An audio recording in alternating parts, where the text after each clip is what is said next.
I think it's a very interesting one. Yes, it is, Bosin, and it's actually very, very timely because at this time, just before we came on, I was having a conversation with Mr. Longe. It's a recession time, and so a lot of people are looking for cash, and they're looking at the option of taking their pension fund. So this perhaps is investing or using them in this very but he very already says it that there's no idle money anywhere. The monies are not just sitting. That's one area, they're in investments. one grey area that needed to be clarified, and I think Lunga clarified that for us a little bit. We have about 5 trillion naira.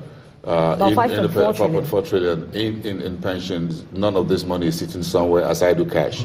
70% of this in fixed income, treasury bills, naira paper, naira bonds, for which there's a yield that the government pays.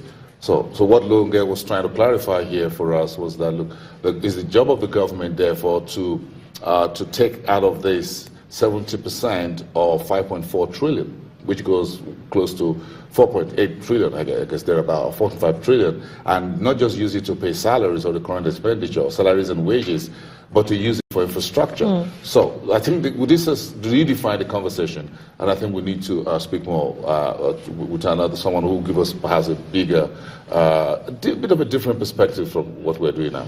Yeah, so we're joined now by Richard Dowden. He's the director, Royal Africa Society.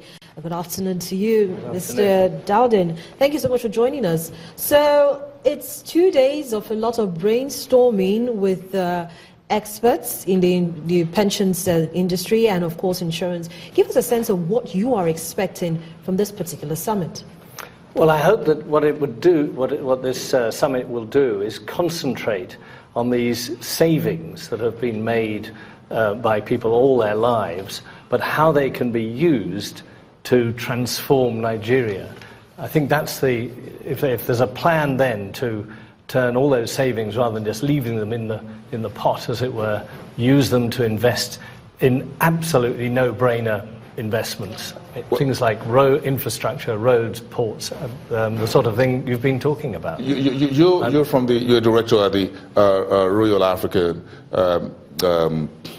Society in the UK, so I'm sure you've done a number of studies, including a number of studies about economic growth and development across Africa. What are the key issues for you from the social infrastructure side of things? Well, the basic one is education, education, education. That I think is absolutely key, and that's where my work in Africa started. I started as a teacher in Uganda, and I still think that investment is the best that anyone can give children and the next generation. Having said that, obviously, the infrastructure is the next thing, and lack of power, access to clean water, all of those things, and connectivity. You just see the way countries like Kenya have developed all sorts of digital systems, and the way that has hugely boosted their economy. And I think Nigeria's gone quite a long way in that too. The problem is, the people who get left behind.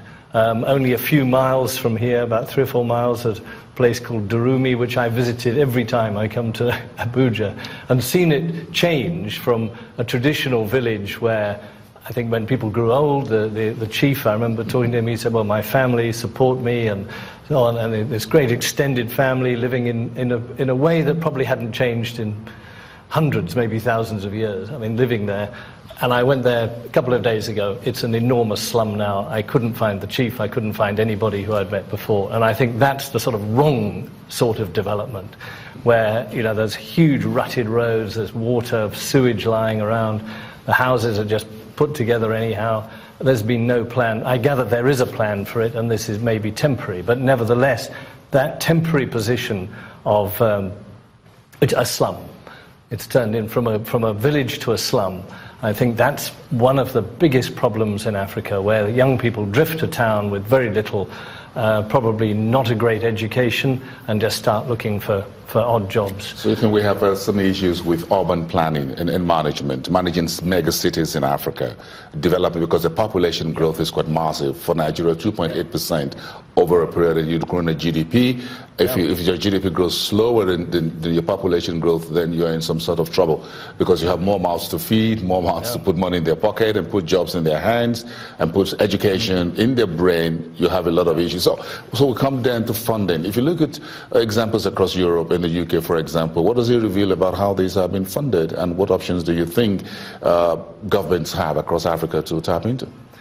I suppose because we're used to paying taxes in Europe, and have been for a long time. I mean, ever since the kings went around from village to village and demanded taxes, and then gradually the agreement about how much the government can thing. And it's always a big battle between the political parties, how much tax people pay. Who should be taxed? And who should rich be and the poor versus the poor. This is now becoming a very, very big issue, because there's the offshore tax havens, and this is the trouble, is that when you get that rich, I'm talking multi-millionaire billionaires, you find their money is in offshore places, Canary Islands and Bermuda and places like that. And this is where the big companies make their dirty deals as well, these illicit financial flows, where they can move money around within multinational companies and avoiding tax by doing that. And I think that's the next big issue, is corruption and these illicit financial flows. The world's got to tighten up on these huge companies that, as I say, secrete their money around so they don't pay tax on it. I think that's important. I think, but also, employment's going to be a big issue as everybody becomes more digital, and that's where all the effort goes into. Where are those jobs that are the simple builders, and of course so many of them are done by machines now, so that what was in Europe the working class, the people who worked with their hands and did stuff, they are now separating out, either going into middle class jobs, or creating a sort of, if you think of three classes, sort of working class, middle class, upper class, there's now a sort of fourth class that has become detached from the train, as it were, and they are, they live on benefits, they have very little education, and they are growing in number, and I think that's going to be a problem. Here you may be able to create the jobs to bring in all those people who've come from the villages, come to the towns.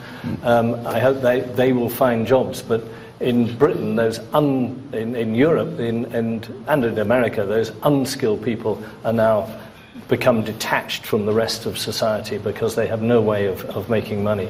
And that's what I think you want to avoid. Okay, so Richard, in taking a look at this revolution that we're hoping that will translate or transcend into Africa, although Nigeria's pension industry has actually seen a lot of revolution since the act was enacted, but what for you should be the new thinking now? Our last guest actually talked about the challenges of merging the old with the new. What do you think should be the new thinking now with regards trying to encourage financial inclusion, for instance? I think trying to get people to save, and I think I've been trying to work on this, and it's extraordinary what people define as middle class. I noticed that the African Development Bank says $2.2 a day makes you middle class, but the Standard Bank says it's $23 a day. That's 10 times the African Development Bank. So who are we talking about here? I think a middle-class person is someone who has a steady job, can plan for the future because they know they'll have a steady income over the years, and then can plan for the future. And I think that's the base that you want to work from. But rather than just this idea of, if you add it all up, you get $2 a day, so you must be middle class. So I think I think it is, that development of the African middle class is absolutely the key. And let it grow, but if it becomes detached from the rest of society, I think that's where the problems. And I always like to hope that those traditional African some of those traditional African families, where you can, what we would call second, third cousins, and most of them we don't know and we've never met. My understanding is in many parts of Africa they can still call on you if you have a job and say, we need school fees, we need money for funeral and things like that. And I think this is going to be crucial, how that is handled, whether they are left behind, which is what happened in the Industrial Revolution in Europe. The people in the village lost contact with their cousins in the folks town. Has gone down to migrated to the cities. Yeah, so the young migrate to the cities. So you think that Africa should begin to think of solutions that are perhaps twofold: homegrown, domesticated, no one size fits all, different from the 19th, 17th century Europe, for example, for development. Yes, I think it clearly has to be different because there remains connectivity. Once you move from the village, you'd have to sort of walk back there to go and visit your grandfather for your grandfather's funeral. That was the only way of getting there. So, but here you've got a mobile phone and you can make that thing. Hey, grandfather's died. You've got to pay. And I think because of that, if the middle classes are prepared to commit to doing that for the next few years, then it should be okay. Otherwise, I think you're going to create this big gap between. And that becomes a social security problem. And then it becomes a social security problem, I think education for self-employment may be a very, very important key here, that you almost don't expect to get a job. You create a job, you create a business, you find a way of doing something and then build it up from there. But I know there's so many people trying to do that it's a very competitive market, but it's the one that I think we all ought to worry about. Richard, thank you. Thank you so much for coming on the program and talking to us. Richard Dowden is the Director, Royal Africa Society.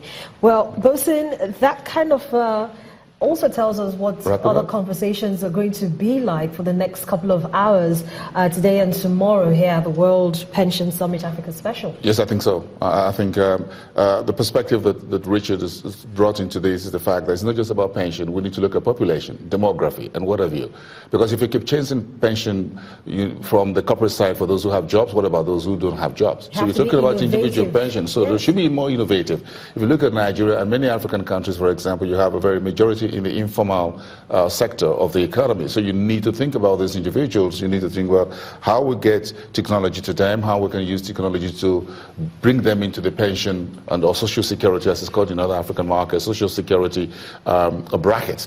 And I think that's part of the conversation. That's where folks like Richard Dowden was brought in here to bring that perspective into the entire conversation. Perhaps there are a few things we need to do, learning from where Britain, UK, Europe were 19, 17, 18th century ago, and see what model actually fits into Africa. So we're going to be looking at innovation, we're going to be looking at revolutions. Technology as the best way to improve the pension industry. And, speaking to Egwahide Longa, the chairman of Pension Operators Association of Nigeria, we kind of have an idea of what the industry operators continue to do to make sure that nobody gets left behind. And so for this conversation that's going on here in the nation's capital, Abuja, I'd like to encourage everybody who can to actually tune in and be part of it. Yes, again, we have a lot to cover from the Africa side of things. We're going to hear from delegates from Ghana, from South Africa, Mauritius, and other parts of Africa, and I think that's about all.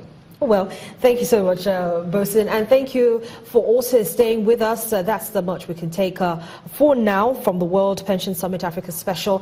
Of course, normal programming will resume in just a bit, but we've still got our eye on what's going on here. We've got a number of industry players and also people from outside of the industry, global players who are here at the nation's capital, Abuja, talking about this very key sector of the economy, the pension industry. But I'm Harriet Agbeyin. Thank you so much for staying with us. Thank you very much, everyone, for watching. We'll see you tomorrow.